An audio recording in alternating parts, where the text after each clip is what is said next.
হরে কৃষ্ণ। ব্রাহ্ম মুহূর্তে ঘুম থেকে ওঠার বৈজ্ঞানিক গুরুত্ব।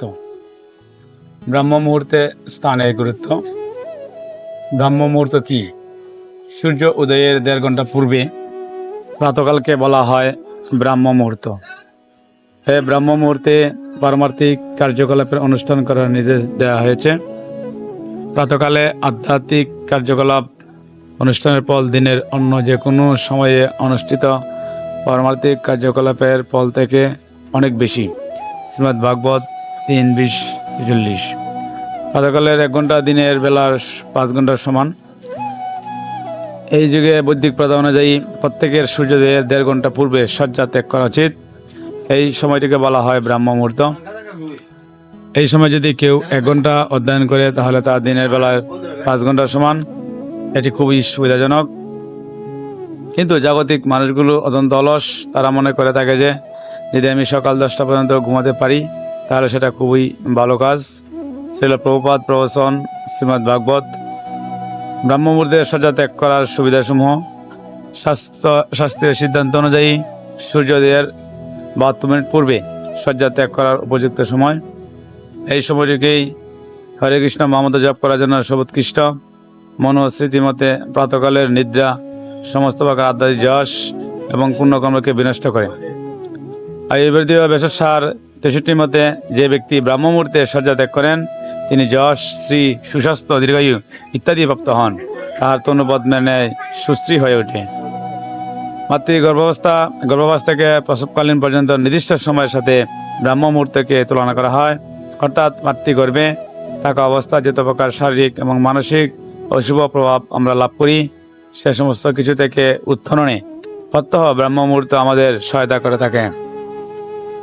এভাবে ব্রাহ্ম মুহূর্তে স্থান, যোগাসন এবং ধ্যান দ্বারা এমনকি জিনগত এবং প্রায় দুরারোগ্য ব্যাধিসমূহ নির্মূল করা যায়।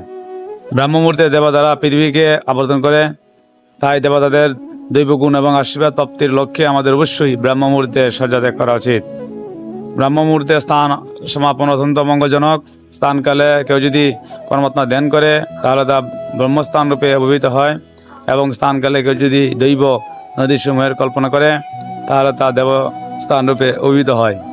ব্রাহ্ম মুহূর্তে স্থানের ফলে ত্রিদোষ অবমুক্ত হয়, মন এবং বুদ্ধি সুদৃঢ় হয়।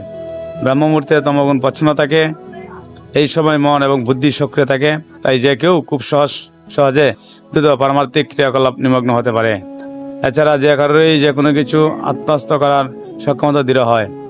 শ্রীল প্রভাত বলেছিলেন, এই জগতে 2 রকমের বুদ্ধিমান লোক আছে।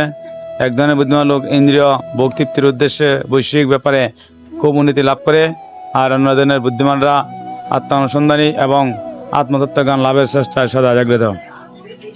ব্রাহ্ম মুহূর্ত হরিনাম জপের ক্ষেত্রে সর্বোৎকৃষ্ট, কারণ রাত্রিতে সুনিদ্রার ফলে মন সতেজ থাকে। ব্রাহ্ম মুহূর্ত প্রশান্ত এবং নির্মূল। এ সময় হৃদয়ে সত্যগুণের আধিক্য এবং পবিত্রতা বিরাজ করে। আবার এ সময়ে প্রকৃতিতেও সত্যগুণের আধিক্য পরিলক্ষিত হয়। এছাড়াও সমস্ত যোগী, পরমহংস, সন্ন্যাসী, পরমাত্ম অনুরাগী এবং ঋষিরা এই সময় তাদের জপ কীর্তন শুরু করেন এবং পুরো জগৎ জুড়ে অপাকৃত শব্দতরকে প্রেরণ করেন। ঘুম থেকে উঠে স্থান সমাপন করে জপ করা খুবই গুরুত্বপূর্ণ। জপ ও ধ্যান শেষ করে আপনি যোগাসন প্রাণায়াম করতে পারেন এবং শ্রীমদ্ ভগবদ্গীতা ও অন্যান্য ধর্মীয় গ্রন্থসমূহ পাঠ করতে পারেন। তাই দয়া করে কোনো অজুহাতের দোহাই দিয়ে পারমার্থিক অনুশীলন করার জন্য প্রাতকালে না ওঠাকে প্রশ্রয় দিবেন না।